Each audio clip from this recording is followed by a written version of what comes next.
గమ్మతి వార్తలు. ఓ బిడ్డలారా వచ్చిరా మన గమ్మతి వార్తలకు యాడ్ అయినట్టే నైగా. ఇక మరి ఆశయం ఎందుకు రా, ముందుగా తలకాయ వార్తలు ఏమున్నాయో అట్టుకుందాం భార్య.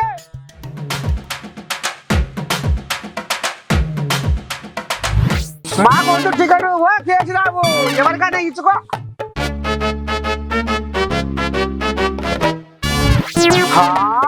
సర్కారు ఆఫీసులో ఇంకా ఉన్నాయా లంచాలు? ఓ జగన్ ముందుగా అమ్మతోటి చెల్లెతోటి గెలువు. గొర్రెలు రావడనులో పైసలు తెచ్చుకోండి. కవిత మాకు ఈగరం ఇయ్యాలొచ్చిందా?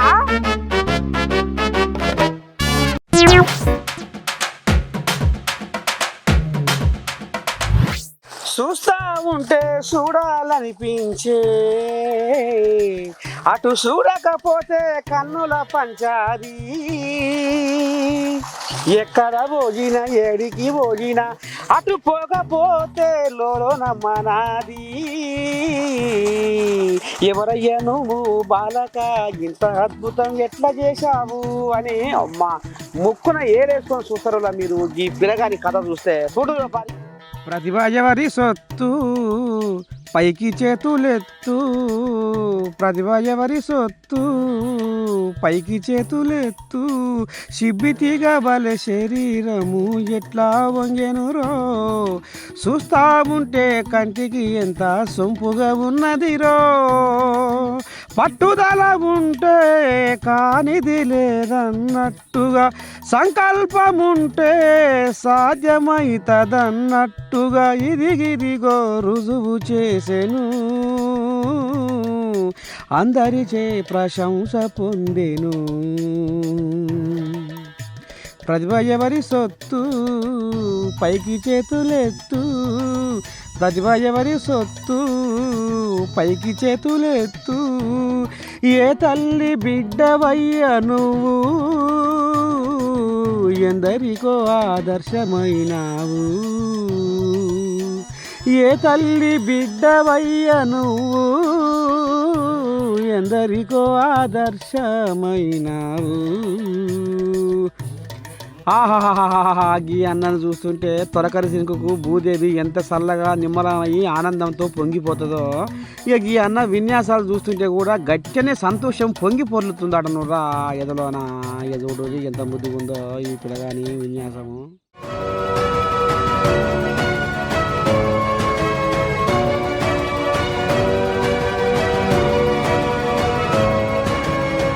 మరి గీ అన్న పుట్టినకాల నుంచి ఈ ప్రయోగం మీద ధ్యాస పెట్టిండు కాబట్టి ఈ రకంగా అందరి కళ్ళు తిప్పుకొని సమస్త మానవాళిని అబ్బురపరుస్తున్నాడనులా. ఇక డబ్బున్నోళ్ళు గింతంత శుభ్రాతం చూపిస్తే ఎన్నో అవార్డులు రివార్డులు ఇచ్చే ప్రభుత్వాలు, గిసవంటి కళాకారునికి కేంద్ర రాష్ట్ర ప్రభుత్వాలు ఎందుకు ఆదరణ కారణ చూపలేరు ఏం కథో అని సోషల్ మీడియా సంఘపొళ్ళు కారాలు మీరాలు నూరుతున్నాడనులా. చూడాల మరి ఈ పిల్లగానికి రేపు మరి ఏం అవార్డు ఇచ్చి సత్కరిస్తారో ఏం కొత్త అని ఎదురు చూస్తూ ఉన్నారట యావత్ జనాలు.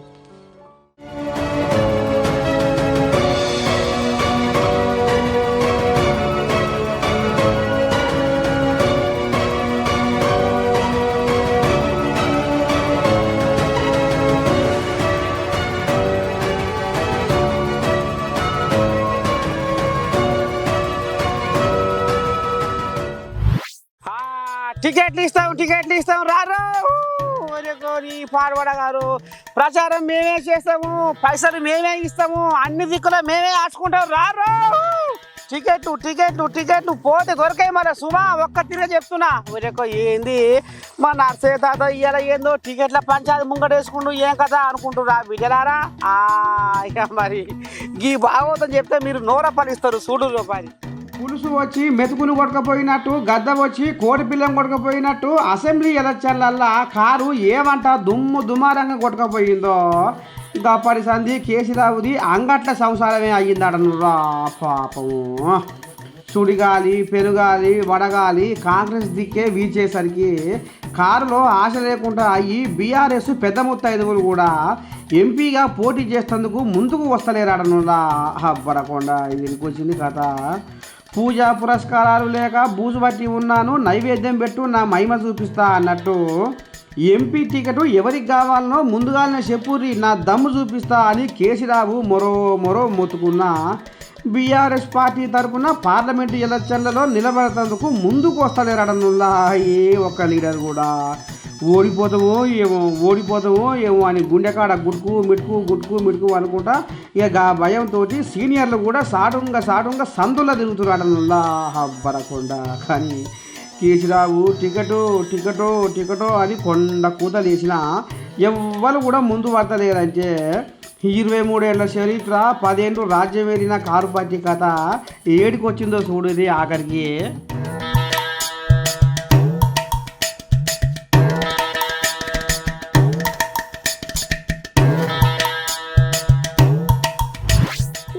అమ్మా ఉన్నాయి ఉంచుకున్నాయి వాయరు పైసా పోగు చేసి మీ పాడే కొమ్మలే కొట్టిండ్రు. ఉపాసం ఉండి పైసలన్నీ మీ దర్శనానికి కొట్టిండ్రు. ఇవాళ నాకు గొర్రెలు వస్తాయి, బర్రెలు వస్తాయి, అది వస్తాయి, ఇది వస్తాయి, లోట పీసు ఆసుపత్రి అని నన్ను ఎంత పని చేస్తుర్రు, నన్ను ఆగడంగాలు చేస్తుర్రు, నన్ను ఇంట్లో ఉండని బయట వేస్తుర్రు. మీ పుర్యని పురుగు తొలువు వాయ్య ఒక్క తిరగలేదు రా. పెద్ద కోమటిరెడ్డి ఏమో అన్నడాట, ఇక దానికి గొర్రెల కాపర్లు అబ్బో ఇక నేను చెప్పగానే చూడు పాపం ఏమంటుండో పెద్ద సార్. నా అయాంలో దెబ్బకు దేవేంద్ర లోకం కనబడతాడు చేస్తా అంటే పుసుక్కున్న కేసీరావును నమ్మిన కొట్టడానికి మాకు పట్టబగలే సుక్కలు కనబడుతున్నాయి అని గొల్ల కుర్మ బిడ్డలు ఓ అని ఒప్పందించి పప్పు గారుస్తున్నాడు నువ్వులా. నా మిత్ర సిద్ధ అంటే ఏమో చేసినట్టు గొర్రెలు వస్తాయి అంటే ఎగేసుకుంటా ఉరికినాము, బ్యాంకుల చుట్టూ తిరిగినాము, మీద ఎగబట్టి డీడీలు కట్టినాం, ఇక ఇప్పుడు పనులు ఈగిరిస్తున్నాం అని పెద్ద కోమటిరెడ్డి మాటలకు ఇక కొంతమంది గొల్లకుర్మ బిడ్డలు నల్గొండ జిల్లా గుండపల్లిలో మొర అయితే ఇగో సారు ఏమనుకొస్తుందో ఈయనది.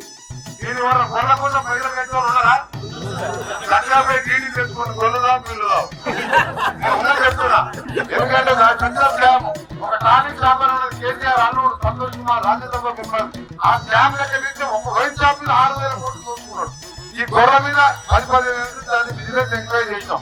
నేను ముఖ్యమంత్రి గారిని అడిగినా ఏమన్నా ఈ గొర్రె సంగతి ఏంది, సీఎం గారిని కార్ల దగ్గర రోజు చూసినప్పుడు రోజు మాట్లాడుకుంటాం. అడిగే అలా గొర్రెలు రావు డ్యామ్ అనేది ఆ గొర్రెల మీద ఆఫీసర్లు ఎమ్మెల్యేలు మంత్రులు బాగుపడ్డారు. మీ ఏరియాలో ఉండే ఆ టీడీ వాపస్ తీసుకోమని చెప్పు. ఈ ఎంక్వైరీ అయిన తర్వాత మనం మంచిగా గొర్రెల పథకాన్ని మంచిగా వెళ్దాం. తర్వాత మనమే గవర్నమెంట్ దగ్గర ఉండి వాళ్ళ మాధ్యమాన్ని కొట్టే అవసరం లేకుండా ఒక మంచి స్కీమ్ ఆలోచిస్తుంది. దాని మీద యాదవ్ సోదరులకు ఏం చేయాలని అలా 35,000 డీడీ కట్టించుకొని కమిషన్ తిరిగి బాటలకి వస్తూనే అడుగుతున్నాయి వాపసు. అలా స్టాఫ్ ఎంతమంది జైల్లో పోతారో తెలియదు. ఆఖరికి ప్రజలు కూడా జైలు సరిపోతా లేదో అర్థమవుతలేదు మాకు. అన్ని స్టాఫ్ ఉన్నాయి అలా. గతంలో కేసీరావును నమ్ముకుంటే ఏం సకదనం ఉంది, మీ అందరి ఇంటికి నేను పెద్దను, పిల్లికి పెట్టరా పంగనామాలు అన్నట్టు చేసిండని గొల్ల కుర్మ బీజలు ఈ మాటలు విన్నాక ఇంకింత గరం అవుతున్నాడనులా కేసీరావయ్య మీదకి ఏం సకదనం ఉంది. ఉత్త పుణ్యానికి 1000 కొద్దిగా డీడీలు కట్టించుకొని మమ్మల్ని అరిల్ల పుణ్యకాలం ఆగమాగం అంగడంగడు చేసిండని పాపం అగోరిస్తున్నారట గొల్ల కుర్మ బీజలు ఊరుగా.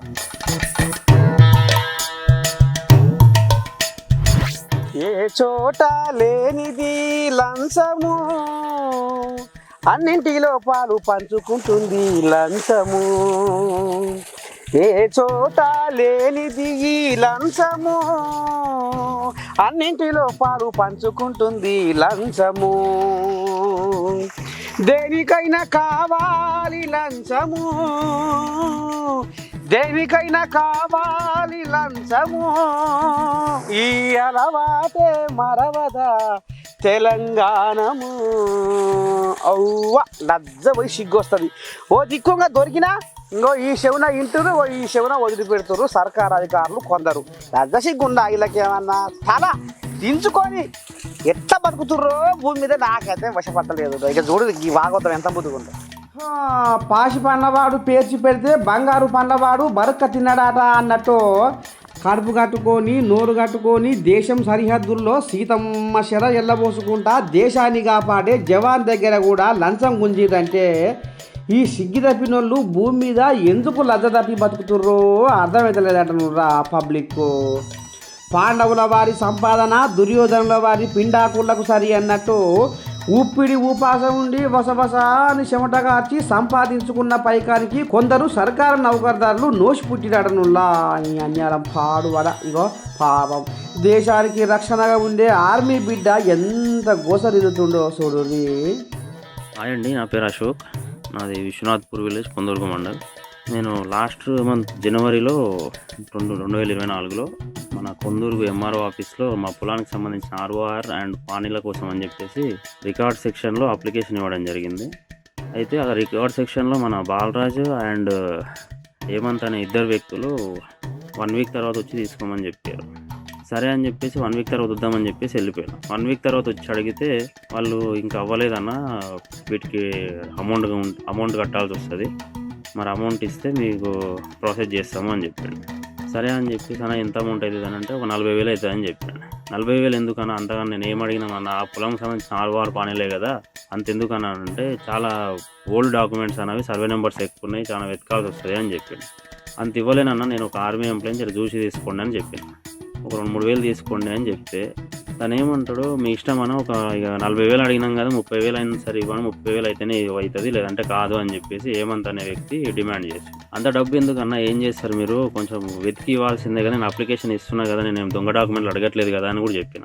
చెప్తే లేదన్నా, మా డబ్బులు మేమేం తీసుకోము, ఎంఆర్ఓ గారికి అండ్ డిప్యూటీ ఎంఆర్ఓ గారికి ఇవ్వాల్సి వస్తుంది, మాకు కాదు అమౌంట్ అని చెప్పి. సరే నేను మీ ఎంఆర్ఓతో కలిపియండి, నేను ఒక ఆర్మీ ఎంప్లాయీని, నేను మాట్లాడి నేను క్లియర్ చేసుకుంటా అని చెప్పిన. లేదన్నా ఎంఆర్ఓ మీతో మాట్లాడు, ఏదన్నా ఉంటే మాకే చెప్తారు అని చెప్పిండు బాలరాజు అండ్ మన హేమంత్ అనేది. ఈ నారులో ఎంఆర్ఓ ఆఫీసులో పనిచేసే నౌకర్దారుల సకదనం ఎంత ముద్దుకుందో. నెలకు లక్షల కొద్దిగా జీతాలు తీసుకుంటా సంపాదించుకుంటా ఇంకా ఇది జాలరన్నట్టుగా లంచం అడుగుతున్నందుకు ఈ అధికారులకు ఎందుకు లబ్ధ సిగ్గిలేదో అని మన్ను దుమ్ము వస్తుందట ఈ శుద్ధపూస అధికారుల మీద జనం.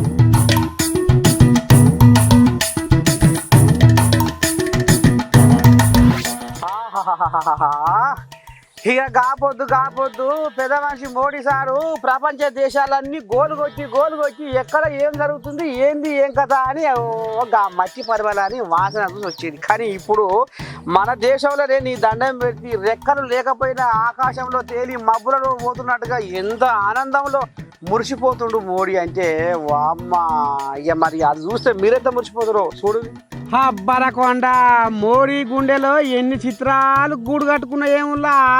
తమాషగా తీరువాటంతో అస్సాంలో కజిరంగా నేషనల్ పార్కులో వన్యప్రాణులతోటి జంతువులతోటి వామ్మో బుడ్డ పిల్లగాని లెక్క ఎట్లా ఆట ఆడుకుంటుండో చూడు రే.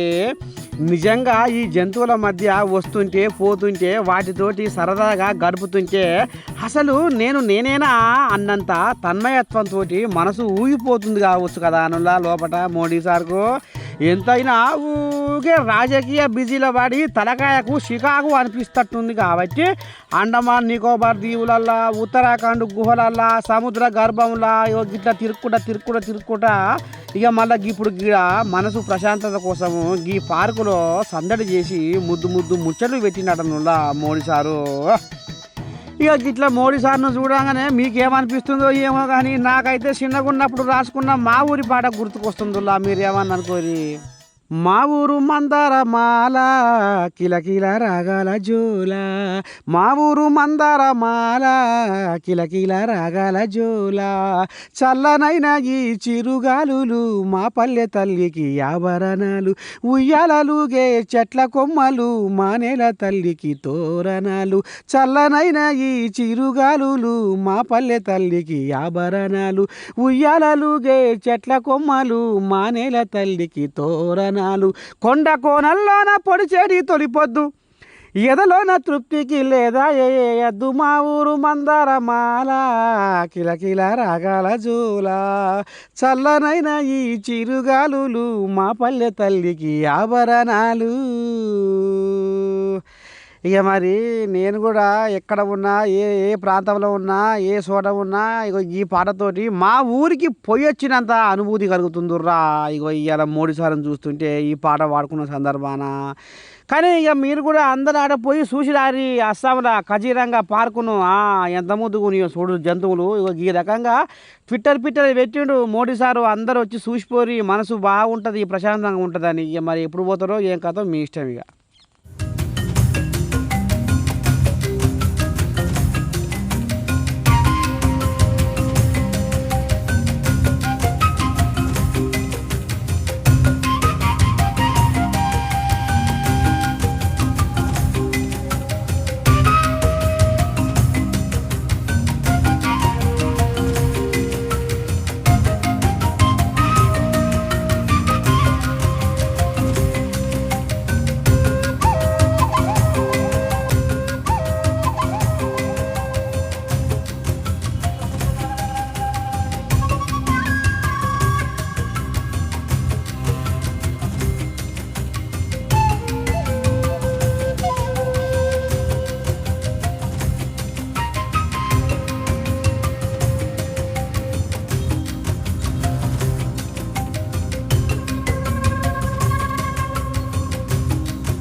నియమం కోసం నామం పెడితే నామం కొంప ముంచింది అన్నట్టు ముందుగాల మీ అమ్మతోటి మీ చెల్లెతోటి నెగుడు.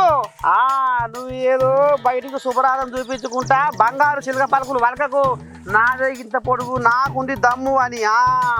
ఇక కథ ఏమంటుందంటే అనితమ్మ వాంబో చూడు ఈ పంచాయతీ పాడ చిన్నలేదు ఓని గాశారం పాడైపోను గారా. నెత్తికుండను నేలకు పెట్టి ఉత్తకుండను ఉత్తి మీద పెట్టినట్టు ఇంత కొడితే ఇప్పుడు ఏపీ సీఎం జగన్ ఏం చేసినా ఎగనాకినట్టే ఉందాడ నువ్వు. ఓ దిక్కు అమ్మ పోరు ఇంకో దిక్కు చెల్లె పోరుతోటి సగం అవుతున్న జగను మా కూటమిని తట్టుకోలేకపోతుండు. అమ్మను చెల్లెను చేరదీయలేని వాడు అమ్మతోటి చెల్లెతోటి యుద్ధం చేసేవాడు రేపు సమాజాన్ని ఏం ఉద్ధరిస్తాడు? పాకాల చెరువును చూసి దున్నబోతే గుండె పగిలినట్టు ఇప్పటికే మా పొత్తుల కూటమిని చూసి సగం చచ్చిండు జగన్. అమ్మ చెల్లె మాటలతోటి ఇంత ఇదైతుండు జగన్ అని అనుకొస్తుందిలా. ఈ టీడీపీ లీడరు అనితాక ఏమో అంటుంది పారి. తల్లిని చెల్లిని కూడా రోడ్డు మీద తగిలేసి తల్లి చెల్లి కూడా ఈరోజు అతని పరిపాలన గురించి అంత నికృష్టంగా మాట్లాడుతున్నప్పుడు అతను ఎందుకు దానికి సమాధానం చెప్పలేకపోతున్నాడు? ముందు మా అందరికీ సమాధానం చెప్పడం కాదు, రక్తం పంచుకు పుట్టిన చెల్లి ఇతని పరిపాలన నచ్చక రోడ్ల మీద కాలికి బలపం కట్టుకుని తిరుగుతోంది. ఆవిడకి సమాధానం చెప్పమనండి. ఆ తర్వాత వైనాట్ 175 లేకపోతే నేను ఇక్కడే రాజధాని ఇక్కడ నుంచే మాట్లాడతానన్న విషయాల గురించి తర్వాత మాట్లాడుకోవచ్చు. కనిపెంచిన తల్లికి గంజి పోయేనోడు తోడబెట్టిన చెల్లెకు పెట్టుబోతలు పోయేనోడు ఈ ఏపీకి మళ్ళీ సీఎంగా అవసరమా అని ఈ రకంగా సీఎం జగన్కు సురుకులు పెట్టిందిలా అనితాక.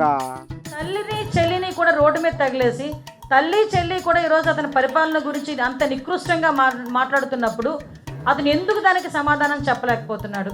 ముందు మా అందరికీ సమాధానం చెప్పడం కాదు, రక్తం పంచుకు పుట్టిన చెల్లి ఇతని పరిపాలన నచ్చక రోడ్ల మీద కాలికి బలపం కట్టుకుని తిరుగుతోంది. ఆవిడకి సమాధానం చెప్పమనండి. ఆ తర్వాత వైనాట్ 175 లేకపోతే నేను ఇక్కడే రాజధాని ఇక్కడ నుంచే మాట్లాడతానన్న విషయాల గురించి తర్వాత మాట్లాడుకోవచ్చు. వామ్మ నీ దండం పెట్టి ఇక మరి సీఎం రేవంత్ అయ్య పెద్ద కుర్చీ ఎక్కినాక బాలక సూపర్ కార్పిసాలకుండా ఎసవంటి ముహూర్తాన రేవంత్ అయ్య ముఖం చూసిండో ఏం కథ కానీ ఉప్పు నిప్పు లెక్క వామ్మ ఇలా పంచాది పాడైపోను మరి ఎన్నడు కొలిక్కి వస్తుందో ఏ కథ కానీ ఇగో మళ్ళా బాల్క ఎట్లా లేస్తుండో చూడు పారి. ఓ బాలక సుమనన్న ఏంది ఈ మధ్యన ఎంకటి ఆడునవే అంటే నీ ఎంపటి ఉంది కూపటి అన్నట్టు రేవంతమయ్య వెంటనే పడుతున్నమాట ఏందే ముచ్చట చెప్పే. ముఖ్యమంత్రిగా ఉన్నటువంటి రేవంత్ రెడ్డి బీజేపీతోని చెట్టాపట్టాలు వేసుకొని తిరుగుతున్నటువంటి తీరు ఇవాళ రాష్ట్ర ప్రజలంతా కూడా గమనిస్తూ ఉన్నారు. స్పష్టంగా తెలుస్తున్నటువంటి విషయం ఏంటంటే రేవంత్ రెడ్డి ఇప్పటికే భారతీయ జనతా పార్టీ అగ్రనాయకత్వంతో మాట్లాడుకున్నాడు. పార్లమెంట్ ఎన్నికలు అయిపోగానే భారతీయ జనతా పార్టీలో రేవంత్ రెడ్డి చేరబోతా ఉన్నాడు అనేటటువంటి విషయాలు తెలుస్తా ఉన్నాయి. ఎందుకే ఈ రాశికి రాని రంగానికి రాని మాటలు పాల్పడకి ముంగటేసుకుంటున్నావు సుమనన్న. అంటే మోడీ సార్కు పూలమాల చేసి చెయ్యి కలిపి తెలంగాణ అభివృద్ధిలో మీరు కూడా భాగస్వాములు కావాలని అన్నందుకానే మీకు అన్నమాట. అరే గిందుకేనా రేవంత్ అయ్యా నీవు ఒకటి ఆయన ఎంట పడుతున్నావు. ఇంకా చెప్పే ఇక్కడ కూడా నరేంద్ర మోడీ గారు రేవంత్ రెడ్డి గారు చాలా దగ్గరగా, అంటే మనం ఇటువంటి విజువల్స్ కానీ ఇటువంటి ఫోటోలు కానీ ఇతర పార్టీలకు చెందినటువంటి ముఖ్యమంత్రులతో మనం చూడం. ప్రధానమంత్రి గారు ఇతర పార్టీలకు చెందినటువంటి ముఖ్యమంత్రులతో ప్రధానమంత్రి గారి ఫోటోలు ఇట్లా ఉండయి. ఇక వీళ్ళ నవ్వులు, వీళ్ళ షేక్ హ్యాండ్లు, వీళ్ళ కౌగిలింతలు, వీళ్ళ మాట ముచ్చట్లు అన్నీ చూస్తే చాలా స్పష్టంగా అర్థమవుతూ ఉంది. ఇక ఎవరో కాదు, తెలంగాణలో పార్లమెంట్ ఎన్నికలు ముగిసిన తర్వాత ఆయన మరో ఏక్నాథ్ షిండే, మరో హిమంత బిశ్వ శర్మ అని చెప్పి స్పష్టంగా అర్థమైపోతుంది. ఎందుకంటే దీనికి ఇంకా చాలా ఆధారాలు కూడా ఉన్నాయి, మేము ఊరికే చెప్పట్లేదు.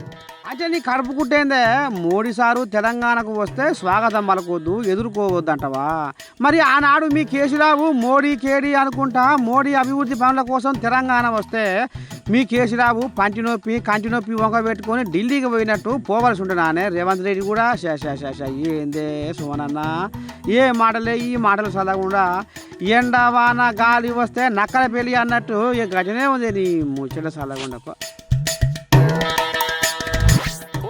పాడుపడగారు ఇది ఎక్కడ ఈగరం సరకుండా బతుకమ్మ పండుగ అప్పుడు తంగటి పూలు పూయాలి కానీ ఇప్పుడు పూస్తా ఇలా యాలపాల తప్పి గోపాల పాట పాడినట్టుగా. ఇక మరి మీకు గుర్తుకొస్తుందా? ఇక కవితమ్మ కూడా ఈ రకంగానే కూతురు కూస్తుందట. నువ్వులా ఏదో మా మహిళలకు ఉద్యోగాలు, మా మహిళలకు అది కావాలి ఇది కావాలని ఏంటియో పలుకులు పలుకుతుందట. అది ఓ తల్లి కాంగ్రెస్ తల్లి ఒక ఆమె శరానికి వచ్చింది, ఈ మహిళ పోలు 7 కాడికి మొత్తం తీసేసి పెడుతుందిలా. ఏందో చూద్దాం పరి కథ బాగోతాం. ఓ పుష్పలీలక కవితకు గీయాల ఇగురం మళ్ళిందట. ఆడోళ్లకు సమాన వాటాలు కావాలని సమాన వాటాలు ఇయ్యాలని కుండ బద్దలు కొడుతుందట. నిజమేనానమ్మా? అసలు మహిళల గురించే పట్టించుకొని మా కవితమ్మ కేసీఆర్ కూతురు ఈ రోజు ఒకప్పుడు ధర్నా చౌక్లో ధర్నాలు కూడా చేయించుకోలేని గొప్ప నేత బిడ్డ కేసీఆర్ కూతురు. ఈ రోజు కేసీఆర్ గారు ఆయన కూతుర్ని ఏమి జాగృతి అనే పేరుతోటి అందరినీ ఏం జాగృతి చేసిందో తెలియదు కానీ ఆమె మాత్రం చాలా ఎక్కువ జాగృతి అయిపోయి ఎన్ని రకాల కార్యక్రమాలు చేసిందో మనందరికీ తెలుసు ఈ 10 సంవత్సరాల్లో. లీలక కవితమ్మకు ఏదో బిరుదు ఇచ్చిరడగానమ్మా, బిరుదు సలగుండా చెప్పరాదమ్మా ఏందో ఆ బిరుదు. ఈవిడ లిక్కర్ రాణి అని పేరు తెచ్చుకొని మనకన్నీ కూడా తెలుసు కదా, చదువు విషయంలో కానీ సమానత్వ విషయంలో కానీ ఆ రోజు సావిత్రిబాయి పూలే ఈ విద్యను అందించడానికి ఆ మహాతల్లి అసలు చదువు అనేదే అంటరాని తల్లిగా వాళ్ళు చదువుకోవడమే కాదు ఏ స్త్రీ కూడా చదవడానికి అవకాశం లేనప్పుడు ఆ మహాతల్లి సావిత్రిదేవి పూలే గారు మనకి ఆ అవకాశాన్ని కల్పించారు. ఎందుకాక కవితక్క ఆడోళ్ళ దుకాణం ముంగటేసుకొని న్యాయం చేద్దాం అనుకుంటే ఒకటే గుంపిస్తున్నావు నువ్వు లీలక్క. నీకు మాట్లాడే అర్హత ఎందుకు లేదు అంటున్నాను అంటే ఏ స్త్రీ గురించి నువ్వు మాట్లాడుతున్నావో ఏ ఒక్కరోజన్నా నీ అయ్య క్యాబినెట్ లో నువ్వు తప్ప ఎవరికైనా రాజకీయ అవకాశాలు ఇయ్యని రోజు నువ్వు ఎక్కడున్నావమ్మా కవితమ్మ? ఎక్కడున్నావు? ఏ బిజినెస్ లావాదేవీలో ఉన్నావు? సో అప్పుడు కనపడలేదా నీకు? ఇప్పుడు రేవంత్ రెడ్డి పేరును ఆయనకు ఈమె సలహాలు ఇస్తుందట. ఇదా మరి 80,000 పుస్తకాలు చదివిన ఆయన కడుపులో పుట్టినందుకు గా మాత్రం తెలివి ఉండదా ఏంది? నీ బోడి సలహాలు నీ దిక్కుమాలిన సలహాలు మాకు అవసరం లేదు. నీ బోడి సలహాలు నీ దిక్కుమాలిన సలహాలు మాకు అవసరం లేదు. ఇంకేమన్నది అక్క కవితక్క జీవో 3 రద్దు గురించి చెప్పరాదమ్మా? 33% రిజర్వేషన్ ఇచ్చి ఆ రోజు ఎవరైతే అట్టడు స్థాయిలో ఉన్న మహిళల గురించి ఆలోచించి మరి జీవో నంబర్ 3ని పెట్టడం వల్ల ట్రైబల్ ఏరియాస్ లో ఉన్న ప్రతి మహిళకు ఆ అవకాశాలు అంటే విద్యా అవకాశాలు, ఉద్యోగ అవకాశాలు అన్ని కూడా వాళ్ళకి చెందాలి. ఆ తర్వాత అంచెలంచెలుగా ప్రతి శాఖలో కూడా ఇది గనక చేస్తే బడుగు బలహీన వర్గాలున్న మహిళలకు న్యాయం జరుగుతుంది. ముఖ్యంగా ఈ ఒక్క జీవో వల్ల చాలా వరకు గురుకులాల్లో 70 నుంచి 80% అపాయింట్మెంట్ ఆ రోజు జరిగిందంటే కేవలము ఈ 3% జీవో ఇవ్వడం వల్ల. జీవో నెంబర్ 3 గురించి కూడా వాళ్ళ అయ్యా హైకోర్టులో చేసిండని ఒకటి ఇంద్రపార్క్ కాడ నీ దండం పెట్టి దండూరం మోగిస్తుంది కాక మరి కవితమ్మా. ఇక వీళ్ళ అయ్య గురించి చెప్తాది. జీవో నంబర్ 3 గురించి ఆయన అంట హైకోర్టులో వేసిండంట. అంటే ఏంటి, ఒకరికే కాదు ఇది అందరికీ న్యాయం జరగాలంటే నీ అయ్య ఎక్కడి నుంచి ముఖ్యమంత్రి ఏంటమ్మా? మా సోనియమ్మ గారు ఆ రోజు తెలంగాణ ఉద్యమంలో నీకు భిక్ష పెట్టబట్టే నీ అయ్య ముఖ్యమంత్రి అయితే నువ్వు ఒక మంత్రి అయినావు, ఎంపీ అయినావు, ఇప్పుడు ఎమ్మెల్సీ ఎరగబెడుతున్నావు. ఆ రోజు కూడా మరి యూపీఏ గవర్నమెంట్ లో మేము సోనియమ్మ గారు ఆ రోజు కాంగ్రెస్ పార్టీ పివి నరసింహారావు గారి పేరు ఉచ్చరిస్తున్నావు గాని మరి కాంగ్రెస్ పార్టీ చేసిందని నువ్వు గాని నీ అయ్య గాని ఇప్పుడు ప్రజలు మోసినట్టు చేసినట్టుగా నువ్వు కూడా చేద్దామని చూస్తున్నావా? యూపీఏ గవర్నమెంట్ లో ఈ మహిళా బిల్లును ఎక్కడి వరకు రాజ్యసభ వరకు తీసుకెళ్లి అన్ని పార్టీలను ఒప్పించినప్పుడు మేము ఒప్పించడానికి ప్రయత్నం చేసినప్పుడు అప్పుడు ఎస్సీలు బీసీలకు అన్యాయం జరుగుతుందని ఆ బిల్లుని ఎంకరేజ్ చేయలేదే, అది మర్చిపోయినవా? ఏమో అక్క కవితక్క ఈ మధ్యలో మహిళల గురించి ఆడవాళ్ళ ఉద్యోగాల గురించి మస్తు పోరాడుతున్నా అని చెప్పుకొస్తున్నాము ధర్నాలల్లా. ఇక ఈ నడుమ ఎందుకని కావచ్చునమ్మా ఈ ఆడవాళ్ళ దుకాణం ముంగట వేసుకుంది. నువ్వు సమానమైన అవకాశాలు ఇచ్చే దాంట్లో నువ్వు గనక గతంలో గనక ఇదే లెవెల్లో చేసుంటే ఈ నువ్వు చేసిన మహిళల పట్ల నువ్వు చూపించిన ప్రేమ, త్యాగము, దొంగ నాటకాలు మరి అప్పుడెందుకు గుర్తు రాలే తల్లి ఈ 10 ఏళ్లలో నీకు? అంతేకాకుండా కాంగ్రెస్ పార్టీలో ఏవైతే పరిపాలనా విభాగాలు కానివ్వండి, ప్రగతి భవన్ గురించి మాట్లాడుతుంది. 2 రోజులు నిర్వహించారు రేవంత్ రెడ్డి గారు. ఆయనకి ఏం తెలియదు, ఆయన చాలా నీకేం తెలుసమ్మా? నీకేం తెలుసు? స్వాతంత్రం తెచ్చినప్పుడు గాంధీ గారు కాంగ్రెస్ పార్టీ ఇచ్చిన మేమెంత ఈ సమాజానికి ఎంత చేశామో నువ్వు ఈ రోజు నువ్వు గాని నీ అయ్య గాని అక్కడ బీజేపీ వాళ్ళతో ఆయన ఏమైనా స్వాతంత్ర సమయంలో బీజేపీ పార్టీ ఉందా? ఆయన ఫ్యామిలీలో ఎవడన్నా చచ్చారా? ఇక్కడ తెలంగాణ ఉద్యమంలో నీ ఫ్యామిలీలో ఎవడన్నా చచ్చాడా? మరి ఇప్పటి వరకు కూడా లేని ఒక దాన్ని నువ్వు ముందుకేసుకొని ఓ తెలివిగా నీ వెనకాల భజన పరులను వేసుకుంటే ఆ కూర్చున్న మహిళలో ఒక్క స్త్రీ కూడా చదువుకున్న క్వాలిఫైడ్ అయిన పిల్లల సంఖ్య ఎంత ఉందో ఒకసారి మనం తీద్దాం.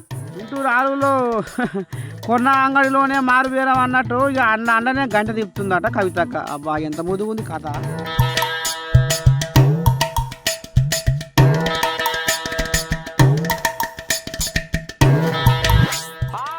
ఎట్లా వీళ్ళ మన వార్తలు ముద్దుకున్నాయా?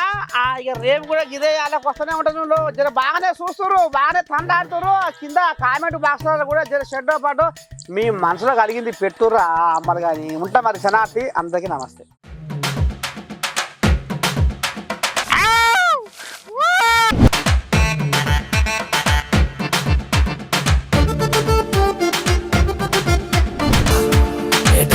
గమ్మతి వార్తలు.